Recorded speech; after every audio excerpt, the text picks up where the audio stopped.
പല്ലിൽ കമ്പിയിട്ട് വണ്ണം കുറയ്ക്കാൻ പറ്റുമെന്ന് പറഞ്ഞാൽ നിങ്ങൾ വിശ്വസിക്കുമോ? എന്നാൽ അങ്ങനെ ഒരു സംഭവം ഉണ്ട്.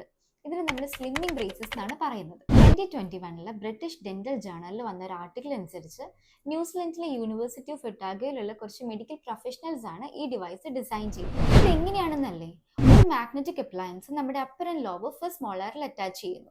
ഈ അപ്ലയൻസ് നമ്മുടെ മൗത്ത് ഓപ്പണിംഗ് റെസ്ട്രിക്ട് ചെയ്ത് അങ്ങനെ നമുക്ക് സോളിഡ് ഫുഡ്സ് ഒന്നും കഴിക്കാൻ പറ്റാതെ വരും. അങ്ങനെ നമ്മൾ ഇവൻച്വലി ലിക്വിഡ് ഡയറ്റിലേക്ക് മാറും. ഈ ഡിവൈസിനെ ബേസ് ചെയ്ത് അവരൊരു സ്റ്റഡി നടത്തി. അതിനാണ് dental slim diet control study എന്ന് പറയുന്നത്. ഇതിനു വേണ്ടി ഒരു 7 ഹെൽത്തി ഒബീസ് ഇൻഡിവിജ്വൽസിനെ സെലക്ട് ചെയ്യുകയും അവരൊരു 14 ഡേയ്സ് ഡ്യൂറേഷനിൽ ഒബ്സർവ് ചെയ്യുകയും ചെയ്തു. സ്റ്റഡിയുടെ ഫൈനൽ റിസൾട്ടിൽ അവർക്ക് കൺസിഡറബിൾ വെയിറ്റ് ലോസും കണ്ടു.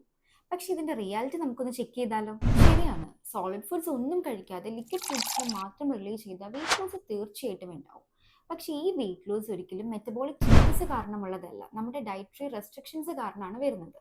അതുകൊണ്ട് തന്നെ ഇതിന് ലോങ് ടേം എഫിക്കസി ഒന്നുമില്ല.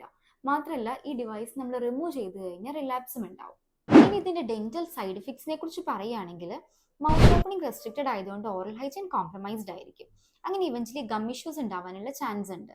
അതുപോലെ തന്നെ TMJ സ്ട്രെയിൻ ഉണ്ടാവാനുള്ള ചാൻസും ഉണ്ട്. ഇനി മെഡിക്കൽ സൈഡ് എഫക്റ്റ് ആണെങ്കിൽ ലിക്വിഡ് ഡയറ്റിൽ മാത്രം റിലേ ചെയ്താൽ ന്യൂട്രീഷണൽ ഡെഫിഷ്യൻസിക്കും കാരണമാവും. മാത്രമല്ല, ഇത് ഉപയോഗിക്കുന്നവർക്ക് ഡിസ്കംഫോർട്ടും ഫ്രസ്ട്രേഷനും സോഷ്യൽ എംബാരസ്മെന്റും കോസ് ചെയ്യും. സോ ഗ്ലോബലി ഒരു ഡെന്റൽ ആൻഡ് മെഡിക്കൽ അസോസിയേഷനും ഇത് അപ്രൂവ് ചെയ്തിട്ടില്ല.